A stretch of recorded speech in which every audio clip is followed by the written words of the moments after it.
बोरीगुमा साई गायत्री परिवार प्रथम वार्षिक सम्मेलन स्थानीय भैरव मंदिर प्रांगण में अनुष्ठित होईछि। बोरीगुमा साई गायत्री परिवार आवाहक विजय नारायण साहू और साई गायत्री परिवार संगठक लालू षडंगी नेतृत्व में आयोजित प्रथम वार्षिक सम्मेलन में मुख्य अतिथि भाव जयपुर विधायक तारा प्रसाद बाहिनीपति जोग देते।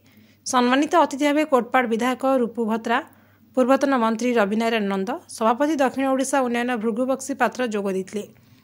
साई गायत्री परिवार संगठक तथा वरिष्ठ आईनजीवी लालू षडंगी साई गायत्री परिवार उद्देश्य उपर आलोकपात करथिले।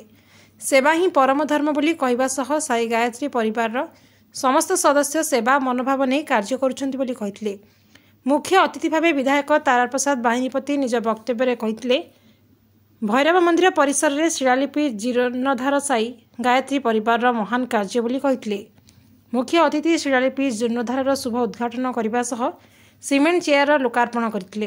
मुख्य वक्ता भाव साई सेवक रंजन पात्र कहिथिले, मनुष्य सबुबले गरीब लोकों सेवारे काम करे। जड़े मानसिक भिन्नक्षम होई अवा शारीरिक भिन्नक्षम समस्त हृदय रे भगवान वास करती, तेणु भेदभाव को भूली सेवा करने परम धर्म बोली कहिथिले।